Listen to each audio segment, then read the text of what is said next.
Assalamualaikum warahmatullahi wabarakatuh. Perkenalkan, nama saya Hasasa Putri dengan NIM 1910 111039 sebagai moderator. Kali ini saya dan teman-teman saya ditugaskan untuk melakukan pengabdian masyarakat berupa sosialisasi online terkait masa pandemi COVID-19. Materi yang akan kami sampaikan ialah mengenai vaksin di masa pandemi.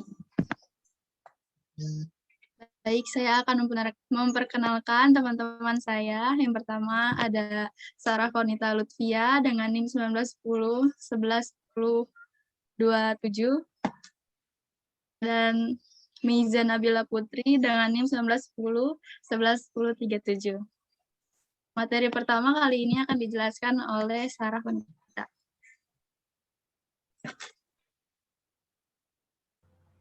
Yang pertama itu apa itu coronavirus? Next.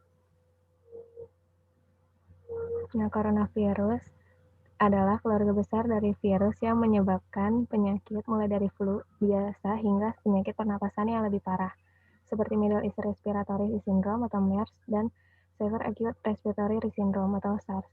Bahkan hingga saat ini banyak kasus kematian yang diakibatkan karena coronavirus ini.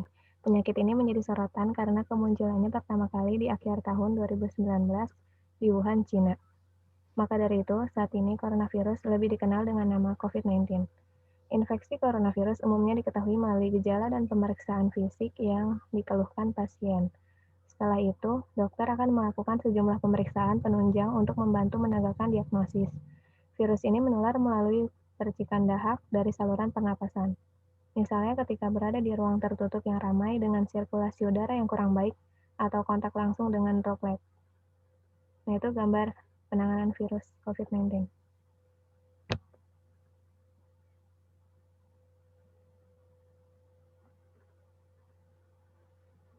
Gejala virus corona itu yang pertama, demam tinggi disertai menggigil hebat. Yang kedua, batuk kering. Yang ketiga, pilek. Yang keempat, hilangnya indera perasa atau penciuman. Yang kelima, ruam pada kulit atau perubahan warna. Yang keenam, nyeri tenggorokan. Yang ketujuh, sesak napas. Dan ada beberapa orang yang terkena COVID tanpa gejala yang dideritanya. Maka dari itu, COVID merupakan masalah yang sangat serius dan perlu diwaspadai. Selanjutnya akan dilanjutkan oleh Selanjutnya ada faktor penyebaran COVID-19. Yang pertama itu ruang tertutup. Risiko penularan virus akan menjadi semakin tinggi di dalam ruangan tertutup di mana ventilasi tidak baik. Virus juga menyukai suhu udara yang lebih sejuk dari AC. Yang kedua itu ada kontak dekat. Virus juga dapat ditularkan melalui tetesan atau droplets kecil saat seseorang yang terinfeksi berbicara. Jadi, melakukan kontak dekat dapat meningkatkan risiko penularan virus pada orang lain. Lalu yang ketiga itu ada tempat ramai. Semakin banyak orang, semakin tinggi pula risiko penularan virus yang dapat terjadi. Selain itu, tempat di mana orang-orang banyak berkumpul cenderung menjadi lebih kotor daripada tempat yang lebih sepi. Yang keempat itu ada durasi dan keragaman kontak. Durasi waktu yang dihabiskan bersama orang lain juga turut berpengaruh pada risiko penularan. Faktor ini sama pentingnya dengan berbagai kelompok berbeda yang ditemui. Mereka dapat memiliki latar belakang dan kondisi kesehatan berbeda-beda pula. Lalu yang selanjutnya ada kasus COVID-19 di Indonesia. Pada gambar ini dapat dilihat per hari ini 28 Juni 2021 angka penyebaran COVID-19 mencapai 4.891 jiwa dan angka ini akan terus naik apabila masyarakat selalu acuh terhadap faktor penyebabnya. Dan kasus COVID di Indonesia sejauh ini telah mencapai 2,07 juta total kasus, 1,8 juta sembuh, dan 56.000 meninggal dunia.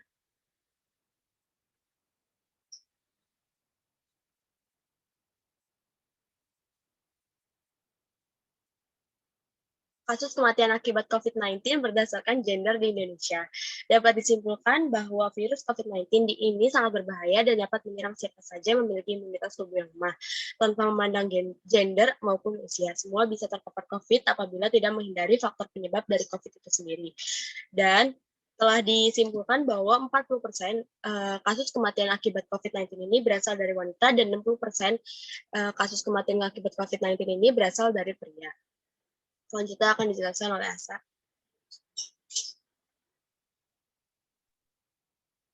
Lalu, apa itu vaksin?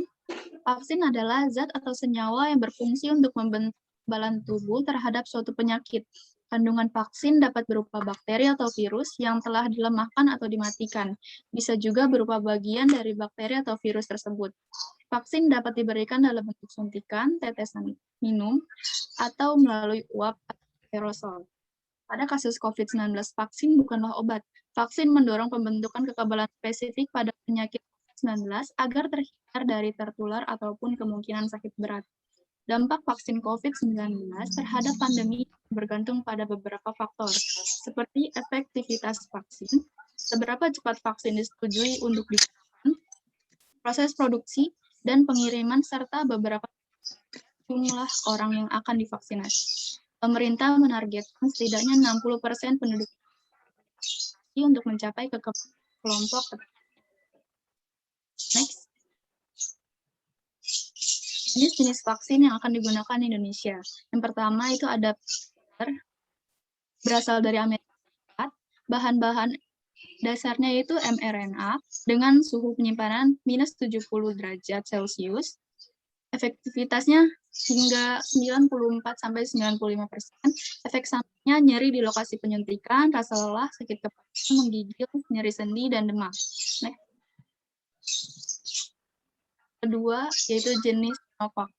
Berasal dari China, bahan dasar virus yang dimatikan dengan suhu penyimpanan 2-8 Celcius, efektivitas hingga 0,3% di Indonesia, efek samping nyeri atau kemerahan di lokasi penyuntikan, nyeri otot, demam, dan sakit kepala. Selanjutnya akan dijelaskan oleh Sarah.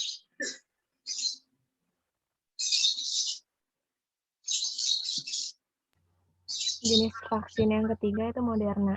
Berasal dari Amerika Serikat, bahan dasar mRNA dengan suhu penyimpanan 20 derajat Celcius, efektivitas hingga 94,5%, efek sampingnya itu nyeri, bengkak, dan kemerahan di lokasi penyuntikan, rasa lelah, sakit kepala, nyeri otot, menggigil, demam, serta mual dan muntah. Yang keempat itu ada AstraZeneca yang berasal dari Inggris, bahan dasar viral vektor dengan suhu penyimpanan 2-8 derajat Celcius, efektivitas hingga 62-75%. Tahap uji klinisnya telah melewati uji klinis fase 3 dan mendapatkan izin penggunaan darurat dari otoritas Inggris.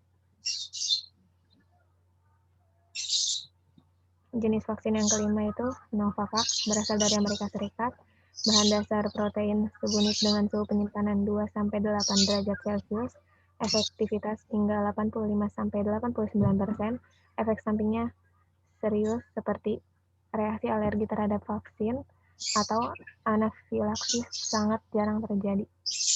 Selanjutnya akan dijelaskan oleh Niza. Yang selanjutnya adalah Sinopharm, berasal dari Cina, bahan dasar virus yang dimatikan dengan suhu penyimpanan 2-8 derajat Celcius, tingkat keefektifannya hingga 79,34%, efek samping yang dideritanya yaitu bersifat ringan seperti demam, nyeri, dan bengkak di lokasi penyuntikan, serta sakit kepala. Lalu selanjutnya ada Sputnik V, berasal dari Rusia, bahan dasar viral vektor dengan suhu penyimpanan 2-8 derajat Celcius, efektivitasnya hingga 91,6%, efek samping yang dideritanya yaitu nyeri di tempat suntikan, flu, demam, sakit kepala, dan kelelahan. Lalu yang selanjutnya ada vaksin merah putih atau merah putih Bio Farma. Bio Farma bekerja sama dengan lembaga bimolekuler Eijkman masih terus melakukan pengembangan dan penelitian terhadap vaksin COVID-19. Uji klinis terhadap vaksin ini rencananya akan dimulai sekitar bulan Juni 2021. Pengadaan vaksin merah putih ini tidak hanya mendukung percepatan vaksinisasi COVID-19, namun untuk mengurangi impor vaksin. Lalu selanjutnya akan dibacakan oleh Asa. Berikutnya, akibat COVID-19 di Indonesia. Bagi pendidikan, di bidang pendidikan, ketidakadilan Indonesia sangat terlihat pada pengaksesan pengetahuan. Pandemi COVID-19 membuat seluruh siswa melakukan kegiatan pembelajaran daring di rumah. Masalah kondisi geografis dan jangkauan internet menjadi masalah baru saat ini. Ketidakmerataan pendidikan terhadap kemampuan dan akses internet terlihat sangat timpang pada kondisi ini. Peran environmental justice di sini dapat mengkaji berbagai ketidakadilan yang terjadi di lingkungan dan masyarakat.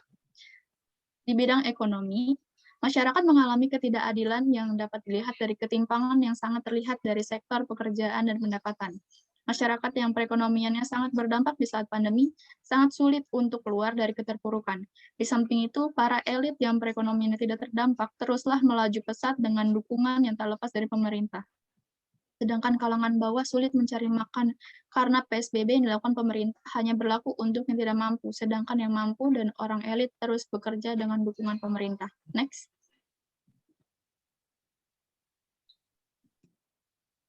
Di bidang kesehatan. Bidang kesehatan, ada kesendirian. Manusia adalah makhluk sosial. Manusia yang merasa sendiri dan tidak punya kawan akan merasakan perasaan depresi dan sedih.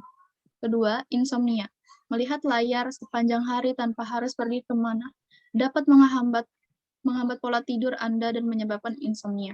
Saat Anda selesai bekerja, jauhkan ponsel, laptop, dan tablet. Setidaknya jauhkan gadget 2 jam sebelum tidur agar tubuh Anda masuk ke mode tidur. Yang ketiga, otot menjadi kaku. Duduk dalam posisi yang tidak seimbang dapat menyebabkan otot leher, bahu, lengan, dan otot terlalu kaku dan menyebabkan nyeri. Penting untuk duduk dalam posisi yang benar dengan siku sekitar 90 derajat saat duduk di depan komputer. Pastikan berdiri dan melakukan peregangan setiap jam untuk menghindari kekakuan dan minum banyak air agar tetap terdehidrasi. Yang keempat, burnout. Banyak orang yang bekerja dari rumah merasa sulit untuk mematuhi jadwal yang ditetapkan saat bekerja dari rumah. Betapapun sibuknya pekerjaan, hindari bekerja di luar jam biasanya untuk menghindari stres dan kelelahan. Next. Solusi dampak COVID-19. Solusi dampak COVID-19. Yang pertama ada pendidikan. Surat Edaran Kemendikbud Nomor 40 Tahun 2020 tentang pelaksanaan kebijakan pendidikan dalam masa darurat penyebaran coronavirus disease. Dampak virus COVID-19, proses pembelajaran dilakukan dari rumah secara daring pada satuan pendidikan dengan menggunakan berbagai sumber belajar melalui teknologi komunikasi, informasi, dan media yang mendukung secara konsepsi memiliki tujuan yang baik. Pembelajaran jarak jauh yang dilakukan guru lewat media online seperti WhatsApp, Google Meet, Google Chrome, dan jenis lainnya. Evaluasi kebijakan perlu dilakukan untuk mengevaluasi sistem pembelajaran jarak jauh yang selama ini dilaksanakan di sekolah pada semua jenjang pendidikan. Solusi untuk pembelajaran daring ada 5. Yang pertama, melakukan subsidi kuota guru dan siswa. Yang kedua, melakukan kerjasama dengan provider untuk melakukan pelatihan penggunaan tek dalam rangka pembelajaran jarak jauh. Yang ketiga, adanya kebijakan pemberian pelatihan melalui webinar ataupun workshop tentang proses belajar mengajar bagi para pendidik dan tenaga pendidikan. Yang keempat, diperlukan komitmen dari orang tua agar bersedia meluangkan waktu untuk mendampingi anak didik ketika melaksanakan kegiatan pembelajaran.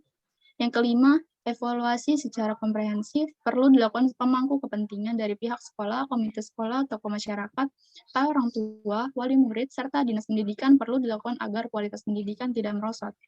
80% pembelajaran daring akan berhasil apabila solusi ini dijalankan dengan semaksimal mungkin.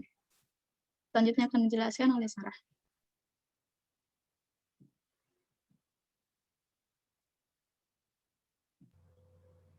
Yang kedua itu ada ekonomi. Menteri Koordinator Bidang Perekonomian Erlangga Hartarto mengatakan dalam setiap langkah yang pemerintah ambil tersebut selalu mempertimbangkan aspek kesehatan, sosial, ekonomi, dan keuangan. Tetapi Indonesia memiliki resiliensi lebih kuat dari negara lain. 3 negara yang masih relatif positif secara ekonomi adalah China, India, dan Indonesia. Selain itu, ekonomi Indonesia di tahun 2020 diprediksi masih di jalur positif, yaitu menurut proyeksi IMF akan tumbuh 0,5% dan menurut World Bank diperkirakan tidak tumbuh 0%. Sementara dari sisi dunia usaha, supply, sektor manufaktur tumbuh sebesar 2,1% dan perdagangan 1,6%. Namun pertanian ada di 0%. Jadi pertanian ini menjadi perhatian untuk kembali bisa menopang di saat ekonomi seperti ini.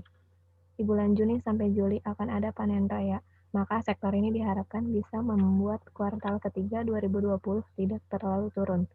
Apalagi didukung adanya new normal. Solusi dari ekonomi Indonesia ini yang pertama, program exit strategi, yaitu pembukaan ekonomi secara bertahap menuju tatanan kenormalan baru. Yang kedua, Program Pemulihan Ekonomi Nasional atau PEN. Yang ketiga, Riset dan Transformasi Ekonomi.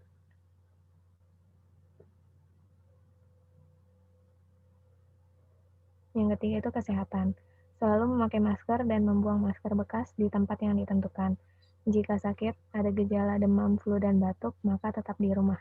Jangan pergi bekerja, sekolah, ke pasar, atau ke ruang publik untuk mencegah penularan masyarakat. Selanjutnya, manfaatkan fasilitas telemedicine atau sosial media kesehatan dan hindari transportasi publik. Beritahu dokter dan perawat tentang keluhan dan gejala serta riwayat bekerja ke daerah terjangkit atau kontak dengan pasien COVID-19.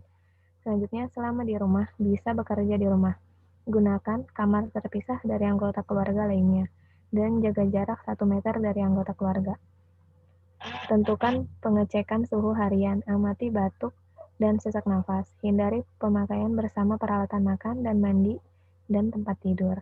Terapkan perilaku hidup sehat dan bersih, serta konsumsi makanan bergizi, mencuci tangan dengan sabun dan air mengalir, dan lakukan etika batuk dan bersin.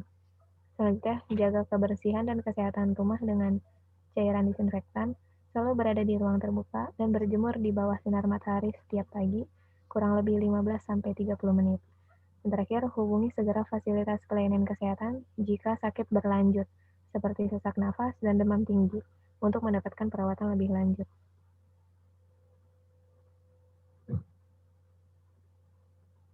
Selanjutnya, mengapa vaksin itu penting?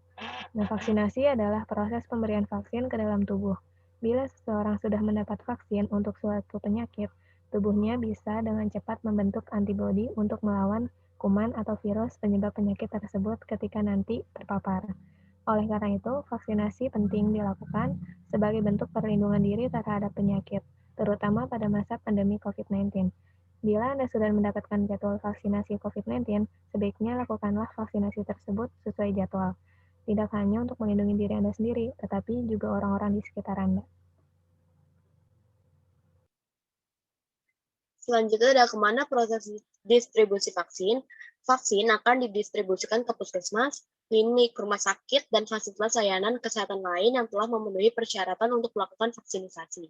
Tidak hanya tenaga medis, distribusi vaksin COVID-19 juga dapat melibatkan berbagai pihak, seperti TNI, Polri, dan Kementerian Perhubungan. Lalu apa sih kriteria penerima vaksin itu? Yang pertama, tidak pernah terkonfirmasi menderita COVID-19 atau sudah sembuh dari COVID-19 minimal 3 bulan. Yang kedua, suhu tubuh normal tidak lebih dari 37,5 derajat Celcius.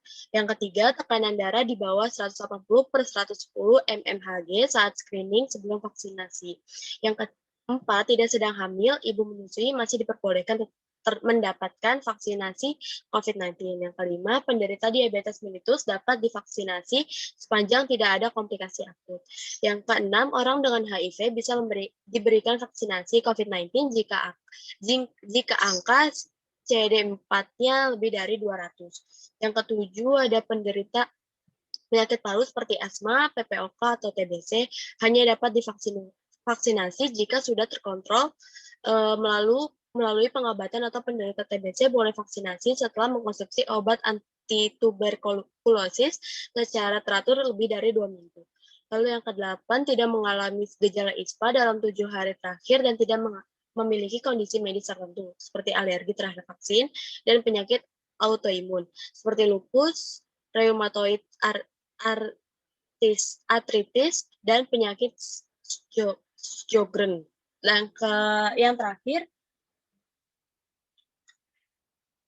Yang terakhir ada penyintas kanker bisa mendapatkan vaksinasi, namun jika memiliki kondisi khusus atau riwayat penyakit berat, sebaiknya konsultasikan terlebih dahulu kepada dokter sebelum menjalani vaksinasi.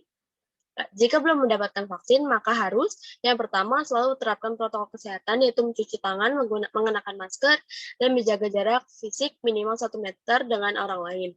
Sebisa mungkin hindari berpergian keluar rumah dan berkumpul dengan orang banyak. Lalu yang kedua, setelah melakukan perjalanan keluar kota atau berada dalam situasi dengan risiko penularan COVID-19 yang tinggi, usahakan untuk melakukan tes PCR atau rapid test antigen dan tetap lakukan karantina selama 1 minggu walau hasil tes negatif. Lalu Selanjutnya tahap pelaksanaan vaksin. Vaksin di Indonesia dilakukan dengan 2 gelombang. Yang pertama, periode Januari sampai April 2021, petugas kesehatan vaksinasi dilakukan untuk 1,3 juta tenaga kesehatan tersebar di 34 provinsi. Lalu yang kedua, petugas publik. Vaksinasi dilakukan untuk petugas publik sebanyak 17,4 juta orang. Lalu yang ketiga ada lansia. Vaksinasi dilakukan untuk lansia sebanyak 21,5 juta orang. Namun, bagi lansia usia 60 tahun ke atas akan divaksinasi setelah mendapat informasi keamanan vaksin untuk kelompok umur tersebut. Atau misal tertuang EUA atau data hasil uji klinis tahap 3. Lalu pada gelombang 2 diadakan pada bulan April 2021 sampai Maret 2022. Yang pertama itu masyarakat rentan, masyarakat di daerah dengan resiko penularan tinggi sebanyak 63,9 juta orang. Lalu yang kedua masyarakat lainnya dengan pendekatan klaster sesuai dengan ketersediaan vaksin sebanyak 77,4 juta orang. Lalu selanjutnya akan dibacakan dengan teman saya. Selanjutnya, apa dampak vaksin bagi tubuh kita? Saat seseorang mendapatkan vaksin, tubuhnya akan membentuk kekebalan spesifik terhadap penyakit yang dapat dicegah oleh vaksin tersebut. Dengan begitu, sistem imunitas tubuh orang ini akan siap melawan bakteri atau virus penyebab penyakit yang masuk, sehingga tidak terjadi infeksi. Kalaupun terjadi infeksi, gejalanya akan lebih ringan dan pemulihannya lebih cepat. Nah, dengan begitu, otomatis tingkat penularan penyakit juga akan menurun. Jadi, semakin banyak orang yang menerima vaksin, semakin berkurang pula penyebaran penyakitnya. Next.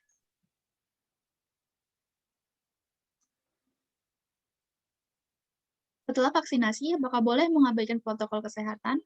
Tentu saja tidak boleh. Kehadiran vaksin bukan berarti bisa langsung melenyapkan COVID-19.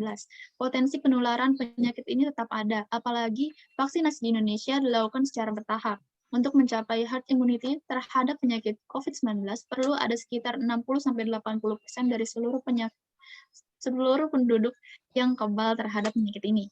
Artinya, minimal 165 juta penduduk di Indonesia harus mendapatkan vaksinasi COVID-19. Lalu, apa yang dapat dilakukan setelah vaksin? Yang pertama, tetap patuhi protokol kesehatan dengan menerapkan physical distancing, mengenakan masker saat berada di luar rumah, rajin mencuci tangan, dan selalu menjaga daya tahan tubuh. Yang kedua, setelah menerima vaksin COVID-19, Anda diharuskan menunggu selama 30 menit di fasilitas kesehatan tempat vaksinasi dilakukan. Hal ini penting agar dokter atau perawat dapat melakukan observasi untuk mencegah kejadian ikutan pasca imunisasi atau KIPI, vaksin COVID-19. Perlu diingat pula bahwa vaksin tidak mencegah COVID-19 secara mutlak. Setelah menerima vaksin, bukan berarti Anda bisa berkumpul dan berpesta di tengah keramaian. Tetap hindari tempat ramai dan usahakan berada di rumah saja. Next.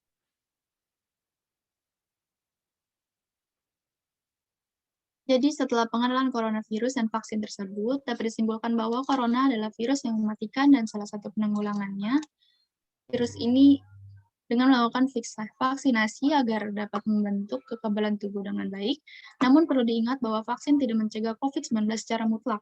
Setelah dilakukan vaksinasi, tetap harus menjaga tubuh dengan selalu mencuci tangan dan menggunakan masker dan tetap stay at home jika tidak ada kepentingan di luar rumah. Mari ajak kerabat terdekat kalian untuk melakukan vaksin dan tetap selalu menjaga protokol kesehatan agar penyebaran virus ini dapat berhenti. Vaksinasi COVID-19, lindungi diri, lindungi diri. Baik, terima kasih untuk teman-teman semua. Semoga materi sosialisasi kali ini bisa bermanfaat untuk kita semua dan bisa memberikan wawasan yang lebih luas lagi untuk kita terkait masalah COVID dan vaksin di masa pandemi ini. Jangan lupa untuk terus menjaga protokol kesehatan, menjaga kesehatan tubuh. Saya, Sasa Putri, selaku moderator, mengucapkan banyak-banyak terima kasih dan selebihnya, kurang lebihnya mohon maaf. Wassalamualaikum warahmatullahi wabarakatuh. Stay safe dan stay healthy ya teman-teman. Jika ada pertanyaan terkait dengan materi, bisa ditanyakan di kolom komentar ya. Terima kasih.